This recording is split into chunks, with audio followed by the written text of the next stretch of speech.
Um, Good morning, or good afternoon, or good evening for the ones that will be listening and watching our discussion on a later date. My name is Artur Skorek. I'm a scholar from the Jagiellonian University in Krakow, Poland. I'm an executive secretary of the European Association of Israel Studies. And the association, it launched a series of interviews and discussions with important scholars dealing with the Israel studies field. It was a few months back, and now we are having the fifth part of the series of interviews. And in most cases, these interviews are based on the most recent book of the guest scholar. And this is the case also today with the newest book of Dr. Amnon Aran. Dr. Amnon Aran is a senior lecturer at the City University of London. He was also previously a fellow in international relations at the London School of Economics and Political Science.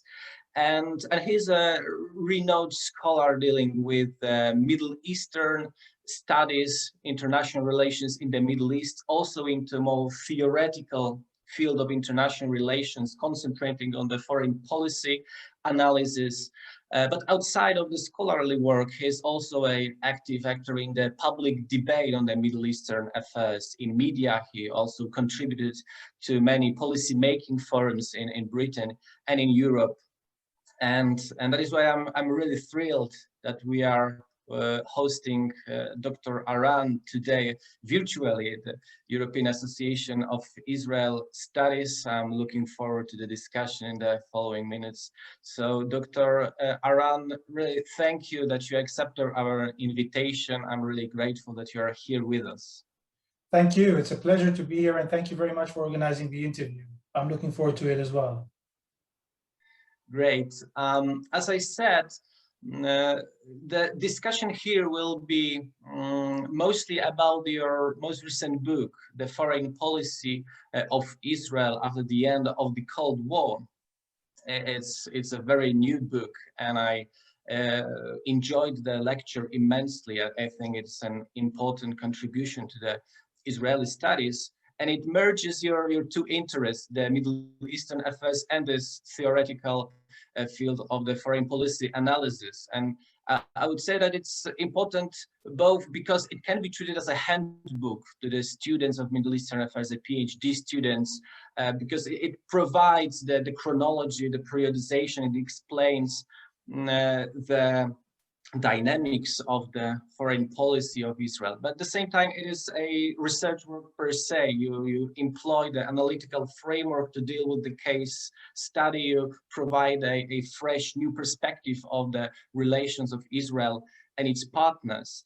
And the book concentrates mainly on the Arab-Israeli relations. Well, it's basically about the foreign policy, but the core of this foreign policy is the relations with the Arab states. And I would like to start with the questions about this topic. And let's take a step back and make an overlook over the conflict and ask about the reasons for the hostilities. And I would like to come back to the quotation from the president of Egypt, Anwar al-Sadat, who speaking before Knesset in 1977, he said that the 70% of the problem with the Middle Eastern conflict is a psychological one, is the barrier of suspicion. So when you were analyzing these last 3 decades of the numerous rounds of negotiations of Israelis, Syrians, Palestinians, Jordanians, did you see similar thing? Do you think that the psychological barriers are the main reason for the conflict, or is it more about the more material factors at play, the conflicting interests as land, water? Well, thank you. I think the psychological factors certainly played an important role. And I think an interesting contrast, of course, is the difference between, for example, the very warm negotiations and quick signing of agreement between Israel and Jordan, which of course built on many years of covert meetings and relations, especially between leaders like Yitzhak Rabin and the late King Hussein. And that was reflected very well in the speed of the negotiations, in the final signing of the agreement, and the warmth that at least surrounded initially the peace agreement, in contrast to the negotiations with Syria that never really picked off and were really beset by psychological factors that influenced both sides from the period of Rabin, but also through other Israeli prime ministers, including Ehud Barak, and perhaps to a lesser extent, Benjamin Netanyahu. At the same time, though, I think that material aspects are significant, but certainly when it comes to the Palestinians, there are more deeper issues, the historical issues, the religious issues, of course, the developments on the ground, such as the settlement project, and the influence that came from both sides of groups that were opposing the peace process. And I think the Palestinian arena is a good example, which also includes the negotiations with Syria, of how domestic factors, domestic groups who were opposing the peace agreements were also very influential. So going back to your quote from Sadat, I think the psychological factors were certainly a very significant one, but they are inseparable from also the deeper issues in the Palestinian arena, and also the influence of domestic groups, which of course are inextricably linked to material factors as well. So it is a combination, and I think you cannot really separate between these various factors. And you've mentioned the domestic factors, and the framework, the theoretical framework that you employ deals with the domestic factors being the filters to the external stimuli, with the domestic factors being the decision makers, the security network and narratives that they employ, that they believe in.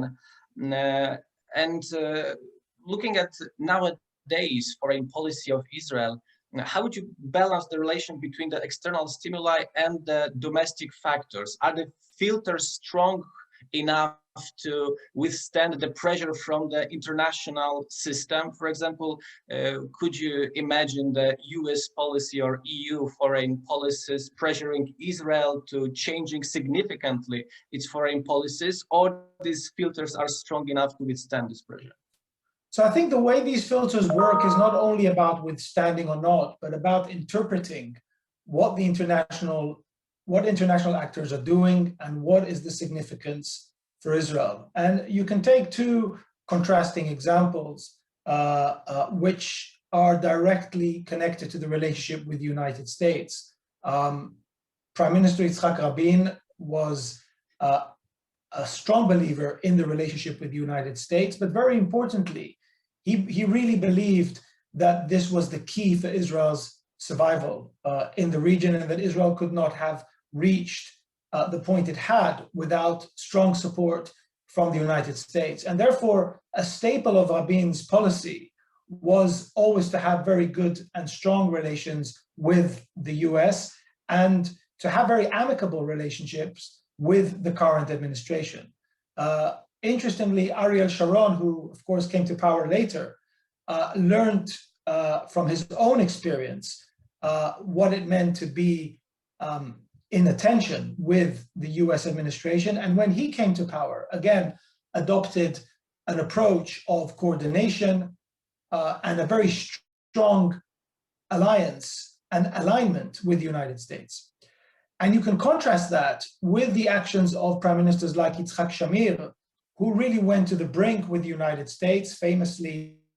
This is just one example of how, when you have different prime ministers, and I think it's important at least to note that in my book, I really identify prime ministers as the most important factor in shaping the relationship, and how different prime ministers really produce different relations, in this case with the United States.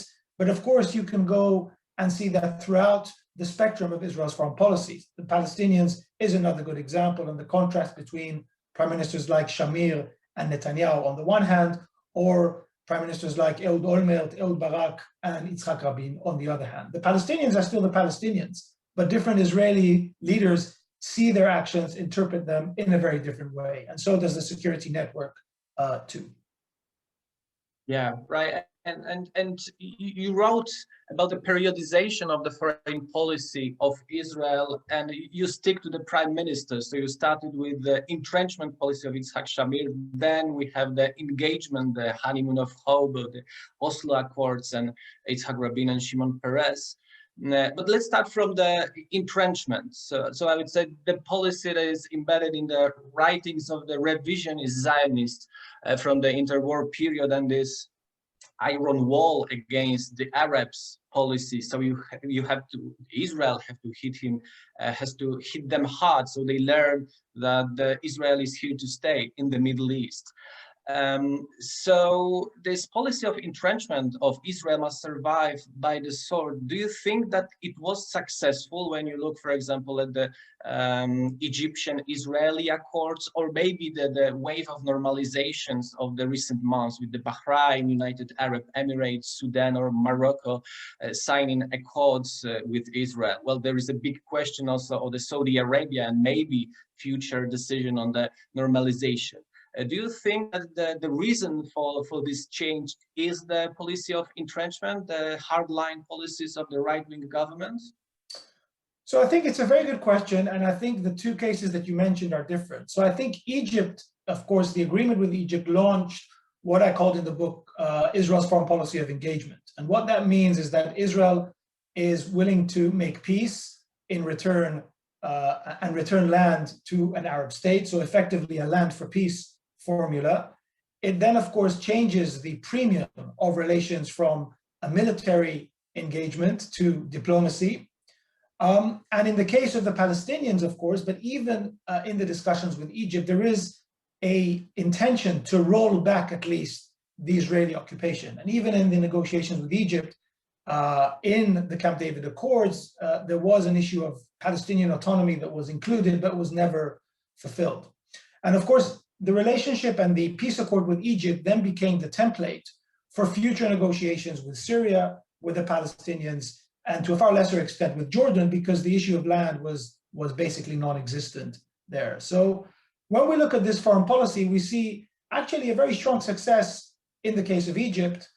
When the agreement was signed, there was some skeptical on both sides whether it will withstand. And here we are in 2021 with Israel and Egypt doing something that probably the Egyptian president Gamal Abdel Nasser would never believe could have happened: Israel and Egypt imposing a siege on the Gaza Strip where the Palestinians are. So this is really a seismic shift in the international politics of the Middle East.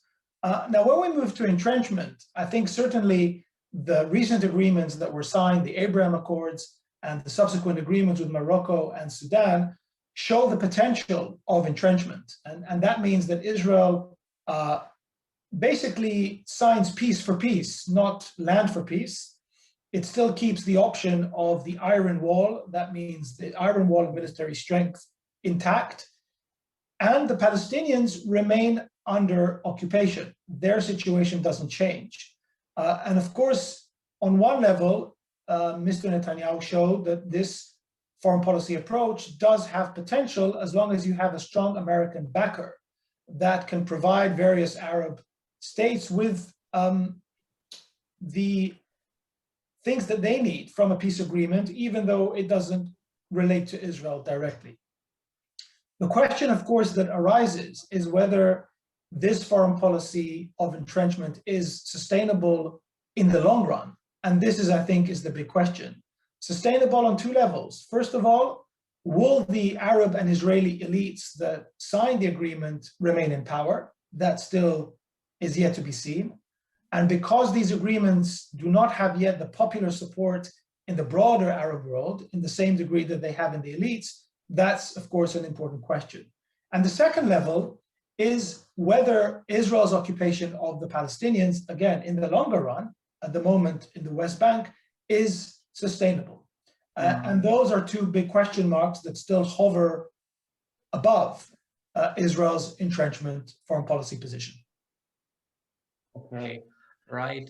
Let me continue with the second issue. So the Palestinian question, the Palestinian occupation. You write about the peace offer of Ehud Olmert to Abu Mazen, to Mahmoud Abbas in 2008, and probably it was the last of the serious peace proposals from the Israeli side to the Palestinians, and Abu Mazen didn't hold to it. And you write about the corruption case against Ehud Olmert, that was the reason for it. But wouldn't you think that maybe it was more wise for the Abu Mazen policy to accept this offer, even if Ehud Olmert is out of power or is out of politics because of his corruption case?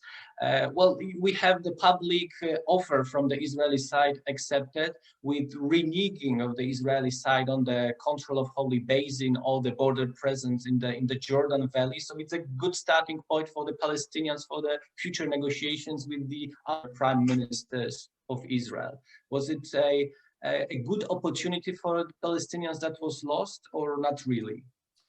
I think that's a very good question, and I think one could extend that question also to the decision beforehand by Yasser Arafat to reject or not to really pursue very forcefully the Clinton parameters. So I think the question is relevant for both cases.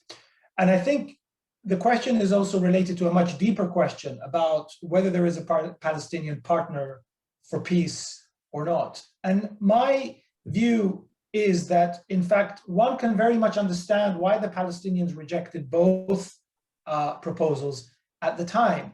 The reason being that both proposals were made by very weak Israeli prime ministers that arguably would have found it very difficult, perhaps even impossible, to actually realize the proposals that they're made. Now, in the situation where Ehud Barak or Ehud Olmert, the two Ehuds, are unable to realize their proposals, and the Palestinians agree to the proposals, where does that leave the Palestinians? It leaves them, in this case, Abu Mazen, previously Arafat, renouncing their historical claim to Jerusalem, renouncing their historical claim to the return of the refugees, without really getting anything in return. Now, of course, in hindsight, we know how things developed, and it may well be that both Arafat and Abu Mazen made a mistake in not accepting the offers. We will never know. History never gives its alternatives.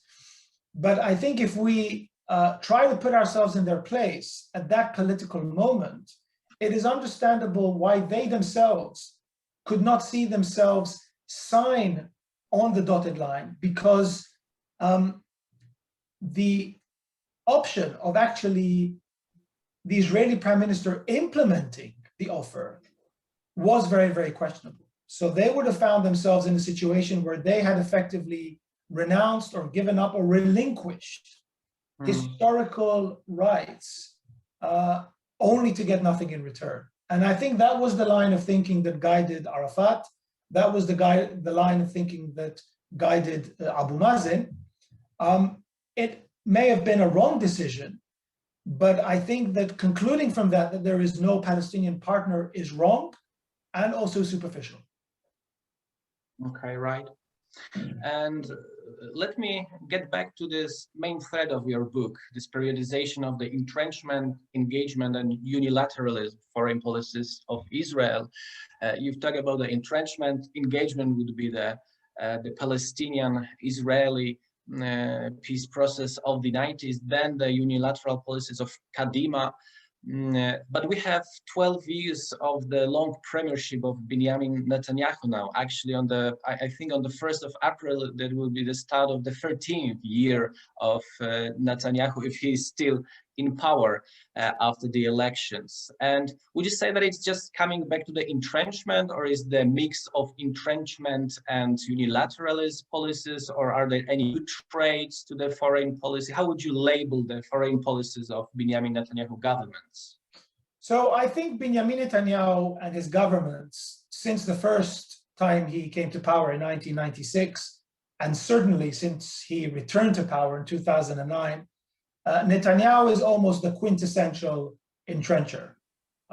He has been an extremely consistent prime minister. He's been a very consistent statesman.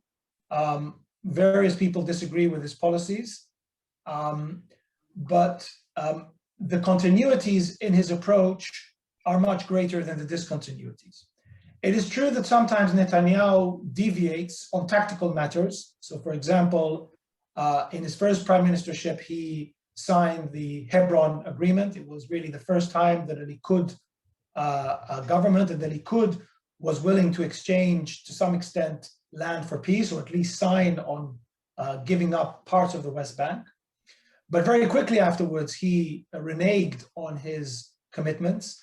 And of course, we know that in his first time when he returned to power, when he was negotiating with the Obama administration, he delivered his famous Bar Ilan speech, where again, he at least acknowledged the need for a Palestinian state. But then again, when it came to practicalities, even though he imposed a moratorium on settlements, he never really deviated significantly from the contours of entrenchment, meaning only signing peace for peace, keeping the military option as the main option for Israel, and retaining the Palestinians under occupation, subservient to Israel. And we see this very consistently in his premiership. And in fact, when we look at the speeches he delivered throughout the Arab uprisings, and certainly after the signing of the Abraham Accords, Netanyahu repeatedly said that this is his agenda, peace for peace, not peace for territory. And therefore, really, I think Benjamin Netanyahu and before him, Yitzhak Shamir, were the strongest representations of Israel's foreign policy of entrenchment. Yeah, it's interesting to look at this issue in the light of the Syrian question. 2 days ago, the Saudi newspaper Asharq al-Awsat wrote about the peace offer that was prepared by Obama presidency for Syria and Israel. They wrote that it was ready for the signature. And 3 years ago, we had Uzi Arad, who told Israeli media about the 2 rounds of negotiations between Netanyahu and Bashar Assad. So the question here is how serious it was. What do we know about the negotiations? Was it just a bluff from the Bibi Netanyahu? And what do you say? What about the future of the Golan Heights? Is the withdrawal from Golan Heights on the table in the foreseeable future coming back, or not really? So maybe let me take your first question first. I think in light of the brutal Syrian civil war and really the horrific human rights crimes that were committed by the Assad regime, I think for the foreseeable future, if I had to guess, I do not think that we will see an Israeli prime minister considering seriously a return of the Golan Heights. And of course, that is connected also to the change of status that the United States underwent towards the Golan Heights under the Trump administration. So I think those 2 factors have really diminished the chances of the Golan Heights returning as a bargaining chip in negotiations. Never say never, but that would be my assessment for the foreseeable future for sure. More broadly about Netanyahu's approach to negotiations, the details about the recent round are still shrouded in darkness, so it's difficult to say. But what we do have much more details is about Netanyahu's negotiations with Hafez al-Assad during his first prime ministership via the mediation of one Ron Lauder, businessman. And what we know from that episode is when the negotiations reached the crunch point, when Hafez al-Assad requested from Netanyahu a map, at that point Netanyahu backed off, partly because of pressure from his ministers, but looking at the evidence, it would also seem that Netanyahu was trying to buy time to fend off pressure on the Palestinian front. And when he reached the point where really taking the next step would mean entering into serious negotiations with Syria, he decided to stop the negotiations and they were cut short. Observing Netanyahu over the years, I would find it highly unlikely that he would be willing to return the Golan Heights or parts of the Golan Heights to a Syrian regime, judging on his past. And my interpretation, but again, we have very few details, very few sources that we can look at, would be that negotiations with Bashar al-Assad were probably more tactical than strategic and would have reached the same dead end that the negotiations with Hafez al-Assad, the father, reached back in the 1990s. Okay. I've mentioned the involvement of US in the Middle Eastern affairs, a very strong one, obviously, after the Cold War, the only great power with so immense influence on the affairs. And you've mentioned in your book the Walt Mishheimer thesis about the Israeli lobby. So United States foreign policy being against the interest of Americans, and the reason for it being the activities of the pro-Israeli lobby. And you tend to disagree with this thesis of the American scholars, saying that there are, well, pointing at the moments where the stances of America and Israel were very divergent. And would you say that the presidency of Donald Trump changed something? Do you see the, I don't know if 100, but a great convergence of the stances of US and Israel? And if so, is it about the activity of Israel lobby, or are there other factors at play? Well, thank you for that question. I think it's a very important point. I strongly disagree with Walter Mersheimer, and I don't think that the Trump administration changes this, and I'll try and explain why. My main disagreement with Walter Mersheimer is not about the influence of the Israel lobby. The Israel lobby is an influential lobby, but of course, the American political system, including foreign policy, is built on the influence of different lobbies. So we have the Armenian lobby, we have the Israel lobby, we have the Cuban lobby that was a significant factor in America not renewing diplomatic relations with Cuba for so much time. So there are a lot of lobbies in the United States, and the Israel lobby is one of them. My main disagreement with Walter Mersheimer is that I have not found an example where the Israel lobby has managed to change the course of a foreign policy that was decided by the President of the United States. So the Israel lobby can influence the foreign policy course as long as it is in some alignment with what the President wants to do in the first place. But in those situations where there is a strong divergence between what the President wants to do and what the Israel lobby wants the United States to do, usually the President wins. And there are two clear examples of this. The most recent example is the policy of Barack Obama towards Iran. That was one of the greatest rifts between the United States and Israel, and no amount of pressure from the Israel lobby was able to change the fact that the United States signed an agreement with Israel's greatest enemy in the Middle East, namely Iran.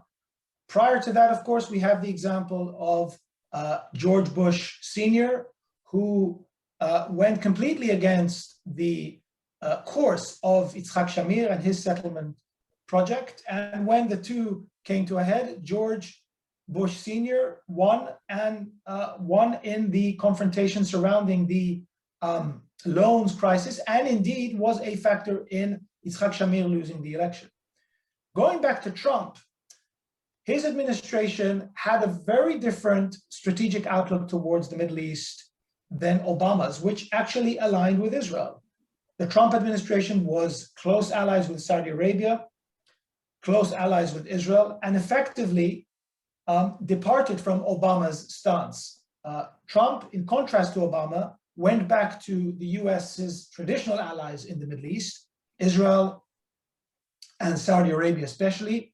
Egypt, of course, was included in that, and was willing to support them to the hilt in their dealings with Iran. That was the starting point of the Trump administration.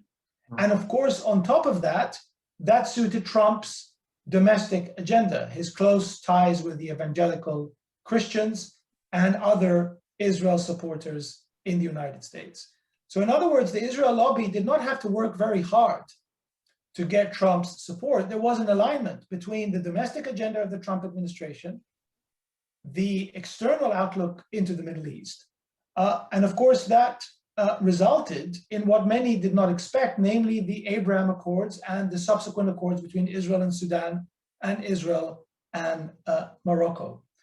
So my disagreement with Walter Mersheimer's stand, I have yet to find an example where the United States wanted to go in one direction and the Israel lobby was able to divert it and go to another direction. And frankly, to end this point, the claims made by Mersheimer and Walt that somehow the Israelis were the ones that pushed for the war in Iraq are completely unfounded.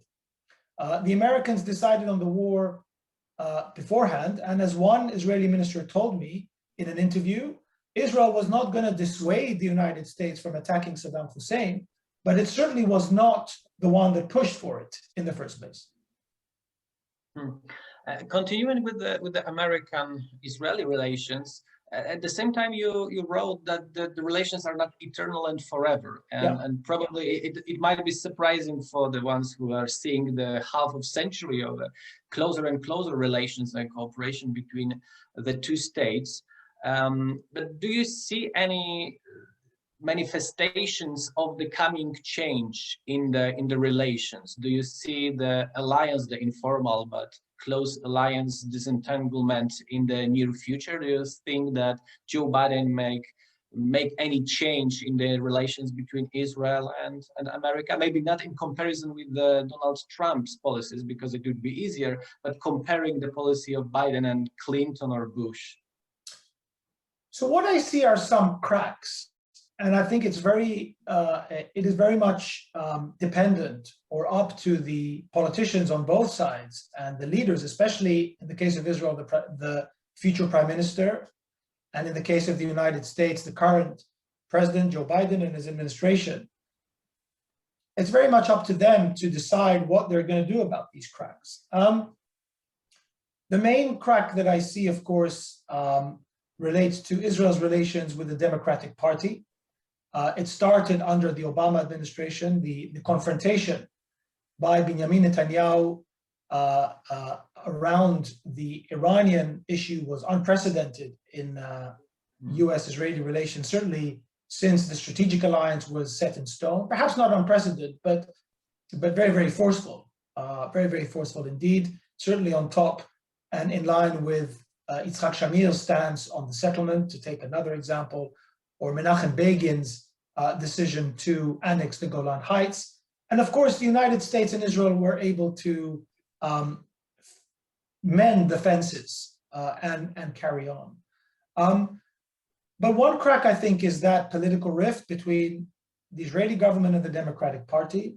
And another one, of course, concerns the growing gulf between the liberal camp in the United States and the Israeli continued occupation of the West Bank and the Palestinians.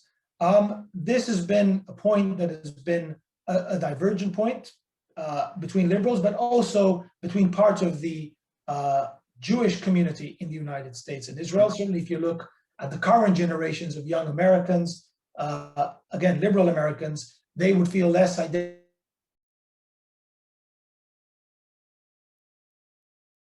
generations. And that, I think, is probably the largest crack that I can identify. The other question, of course, is strategic. Israel has been very skillful in demonstrating its strategic value during the Cold War. And also after the Cold War, certainly in the first decade, Israel was a real partner to the American plan of making peace with the Arab world and delinking the Arab countries from Iran, perhaps with the exception of Netanyahu's first prime ministership. And of course, in the next decade, Israel was an integral partner of what was described as the war on terror. It is interesting to see that, of course, American interests in the Middle East have weakened to a point. That is another question mark that is hovering around the strategic value Israel has for the United States. So I think the combination of certain cracks that are existing in what has been described as the common values between Israel and the United States, at least the liberal segments of the United States, and some question marks surrounding the strategic value that Israel has for the US, do raise these questions about the strength of the US-Israeli alliance. At the same time, of course, we have seen a very strong alliance and also alliance in values between the Trump administration, but more importantly, the groups that support Trump and the Israeli right. So I think, there will be very, very interesting to see how the trajectory develops over the next few years. And that will, of course, depend also on who wins the Israeli elections coming up in March. Yeah, probably we will also come back to the elections in a few minutes, but I would like to ask you about the other issue now. You study a book from the Polish Solidarity movement, and let me take it as a pretext to ask you the question about my country and the region of Central Eastern Europe and its relations with Israel. And we could have seen the thaw in relations of Israel and this region after the end of the Cold War, and I would say that in the last 2 decades the relations are getting even warmer, though we see the reappearing of the tensions, mostly about the historical issues and something that it's called in Poland the historic policy of the state. So what are your vision of the future, the prospects of the relations between Israel and the Central Eastern Europe? I think the trajectory it's very difficult to talk about the future. I think it also depends partly on the future of the European project, which is a bigger question as well. I think, interestingly, what has been very fascinating to see is the contrast between some of the Central and Eastern European countries' relations with Israel. Like you say, the growing convergence, not without tensions, of course, but general rapprochement, if you like, following the end of the Cold War. And contrast that with some of the tensions that existed with Western European countries, for example, like France and Ireland. And I think, of course, the history plays here 2 parts. There is one part that creates tensions between the countries, but it also is an area which brings the countries together in a way to sort of try and rebuild on the troubled past something better. But I think also generally, we have seen a much stronger but a closer relationship. And I think the main trend that I would point to is, again, this contrast between the much more amicable relations. And indeed, it's interesting that with the end of the Cold War, the first countries that actually sought to re-establish diplomatic relations from the former Soviet bloc were these Central and Eastern European countries, which were very quick in trying to rekindle diplomatic relations with Israel. And it seems to me that part of the points of friction that exist between Israel and some Western European countries, again, like France, like Ireland, some parts of Spain, especially in the left, are not as pronounced in the Central European and Eastern European countries. And I think it's been a very interesting diplomatic relationship to observe since the end of the Cold War and the collapse of the Soviet Union. Right. And when we think about the Israel-European relation, you've mentioned that the important question here is the future of the European Union. How would you describe the effect of, for example, the demise of the European Union on Israel? Would it be something that the Israelis would be happy about? Can it be something good for the Israel foreign policy to have to deal with the states and not the European Union as an organization?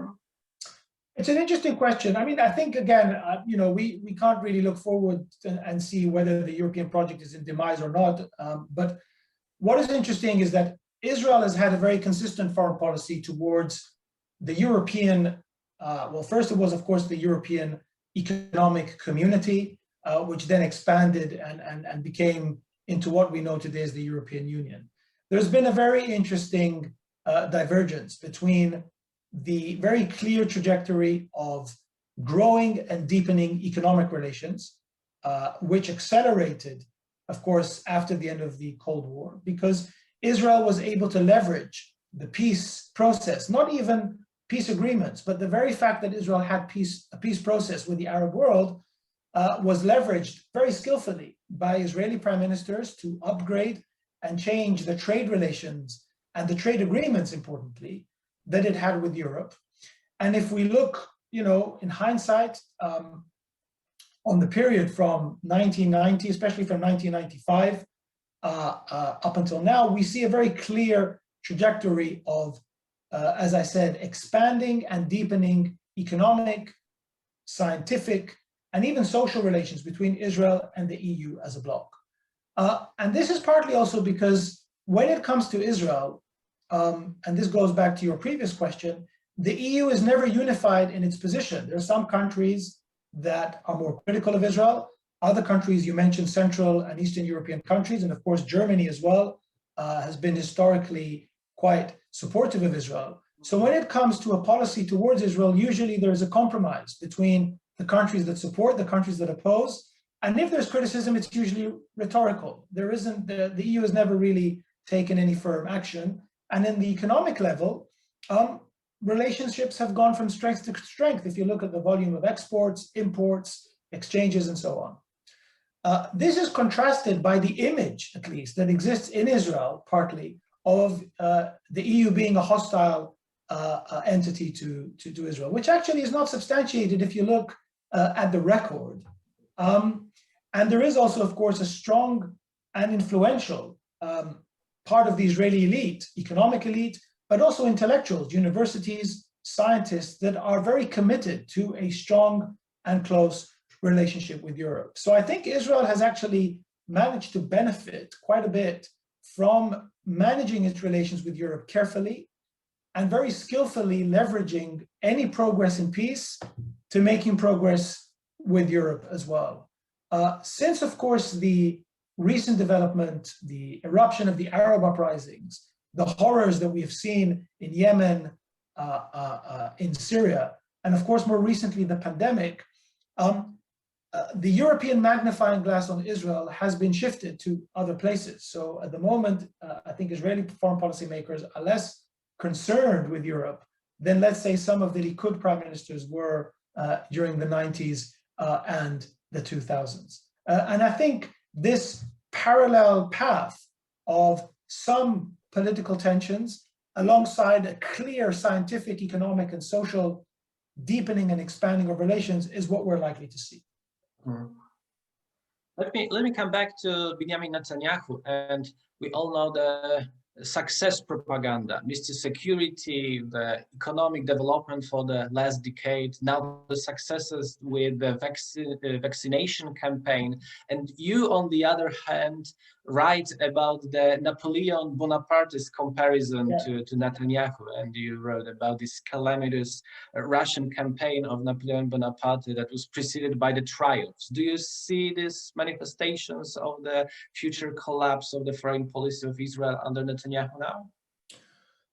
So I think I do draw some parallels, obviously, and I think that what we need to understand about Mr. Netanyahu's policies, that of course, alongside the achievements that he has, and this is the parallel perhaps to Napoleon. I mean, when Napoleon charged into Europe, it seemed that he was going from strength to strength, from victory to victory, only to find himself bogged down in the Russian winter, which is of course a very dystopian image.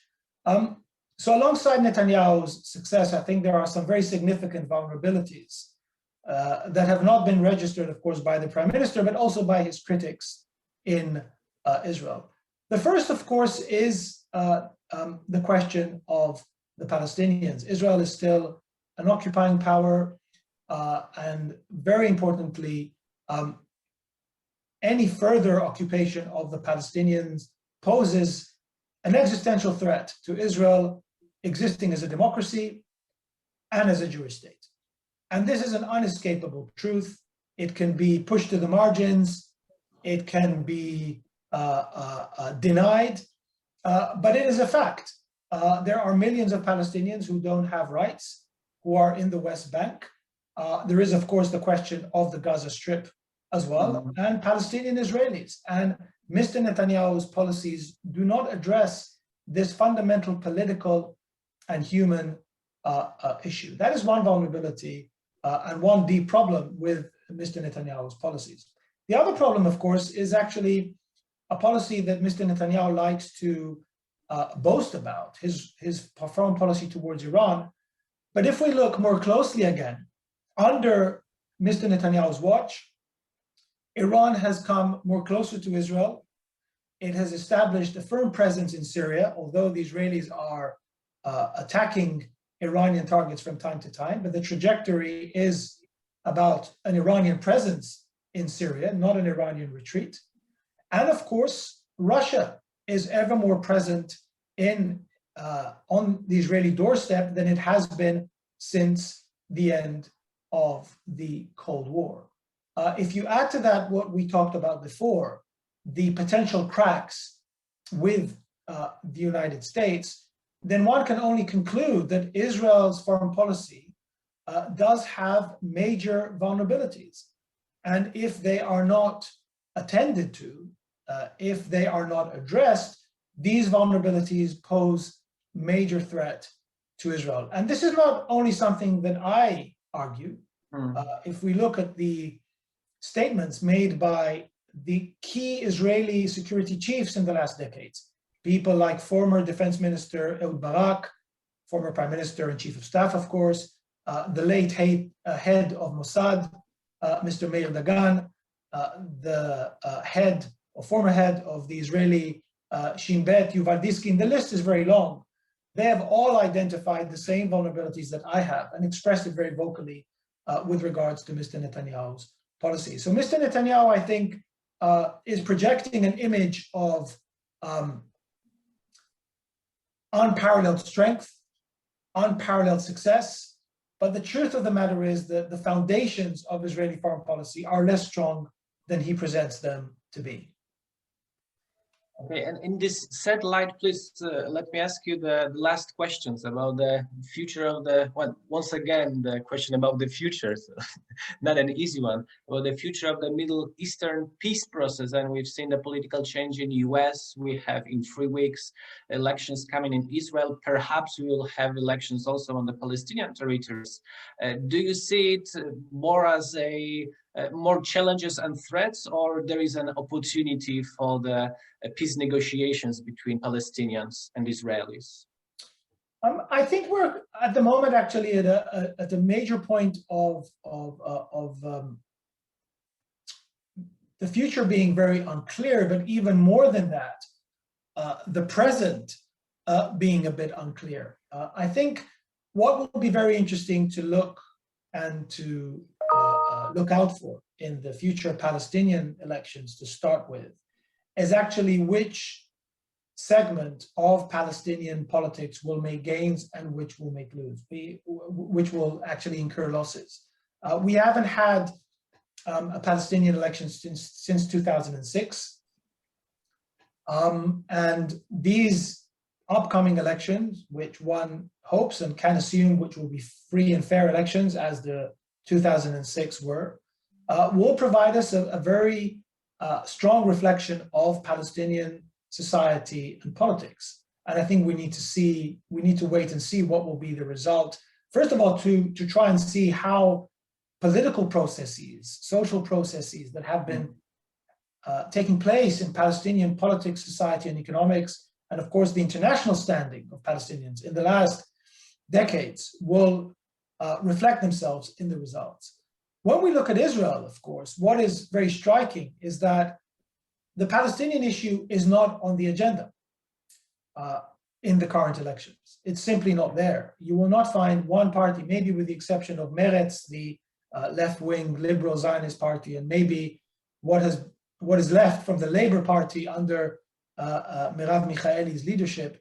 They sometimes allude to the Palestinians. But if we compare the central part that relations with the Palestinians and the Arab Middle East played in Israeli elections continuously since the end of the Cold War, and how marginal they are now, that is a very striking shift. And I think they tell us quite a bit on how increasingly less significant, at least for the Israeli electorate, the question of the Palestinian has become. And in that sense, of course, that doesn't bode very well for any type of future negotiations. Having said that, going back to your previous point, this, I think, is short-sighted. The Palestinians are still firmly rooted in the land, in Israel, in Gaza, in the West Bank. And the question of what relationship do Israelis want and can have with the Palestinians is a question that won't disappear. I tell many people, Israel is already de facto a binational state. It comprises Jews and Palestinians. Some of them have citizenship, others are under occupation.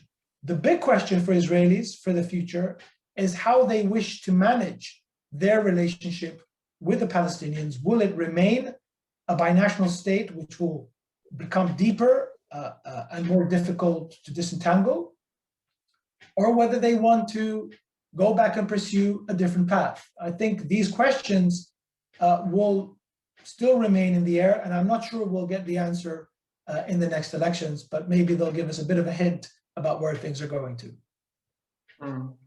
Yeah, thank you. And I will take it as an element of optimism for the future. I was afraid that your answer will be more pessimistic without any hope, but if it's not clear, there is hope. And there is never... No, yeah. I'm not sure it's an optimistic outlook. I just think it's a very uncertain one. And it goes back to one of the central arguments that I make in the book, which is that I'm a firm believer that individual leaders have the capacity to significantly shape history. And I think, the future trajectory of Israel in the Middle East will really depend on what its leaders will do. What is common about all Israeli prime ministers, perhaps with the exception of Ehud Olmert since the end of the Cold War, is that all of them have left a mark on Israeli foreign policy. Yitzhak Shamir went to the Madrid Peace Conference. Yitzhak Rabin, we all know his legacy. Ehud Barak, although he failed with his attempts towards Syria and the Palestinians, was responsible for withdrawing Israel from Lebanon. Ariel Sharon withdrew Israel from the Gaza Strip and defeated the Second Palestinian Intifada. And of course, Benjamin Netanyahu has under his cap 4 peace agreements. So we always need to remember that Israeli prime ministers will have a dramatic influence on the history and the fate of the Israeli people. And that's why my outlook is uncertain, and it will very much depend on what actions these prime ministers will take. They can take actions that will significantly worsen Israel's position and the Palestinians with them, or they can continue on a path that might improve them. At the moment, I think it is very uncertain how things will develop. And do you see a politician on the political scene in Israel that can be this leader that will make a good change as a prime minister of Israel nowadays? Well, I think it very much depends on what we define as a good change. Benjamin Netanyahu would argue that he's made a fantastic change to Israel. He signed 4 agreements, it's a powerful economy. It is dealt relatively well with the coronavirus. So he would argue that he actually made a significant change in at least parts of the world accepting this idea of entrenchment, that Israel should make peace in return for peace, not territory. So we have to be fair and to say that many of Netanyahu's supporters will say that he enacted very positive change. I think his critics, and I think in that sense I would join those critics, would point to the moral decline of Israel under Netanyahu. The moral decline that he has precipitated in deepening the occupation of the Palestinians, of effectively removing the Palestinian process and the idea of a Palestinian state from the agenda. But of course, also, one cannot escape the fact that we have an Israeli prime minister who is effectively on trial and is still running, like you said, to continue and break the record of acting and presiding over the country as its prime minister. And it is, to some extent, has to be recognized as a point of a malaise that the longest standing Israeli prime minister is also the only prime minister that is in the job while on trial. And I think this these moral questions to Israel, a country that always aspired to be, in the words of Israel's first Prime Minister Ben-Gurion, a light unto the nations, is a very interesting paradox. Yeah, there is never enough time for discussions about the Middle East, and we've come to the end of this interview. And for those who feel that they haven't had enough of analysis of Dr. Aran, I very much recommend his most recent book, The Foreign Policy of Israel Since the End of the Cold War. And for sure, it will be the book for my students learning about the Middle Eastern affairs. So I hope everybody enjoyed conversation with Dr. Aran as much as I did. Dr. Aran, thank you greatly for the interesting discussion that we had, for all the insightful assessments of yours. Maybe we will meet in the future on the occasion of some other publication of yours that we are looking forward to. Thank you very much. It was a privilege and honor. Thank you very much, Artur. It was entirely my pleasure. Thank you very much for your fascinating questions, and I look forward to meeting you in the flesh in the not too distant future. Thank you very much. And the last issue that I'm addressing to our audience, our subscribers, listeners, and watchers, we have other interesting interviews coming. I know about at least one book that we'll be discussing in the following weeks. So as they said on radio earlier, stay tuned. Thank you very much. Thank you.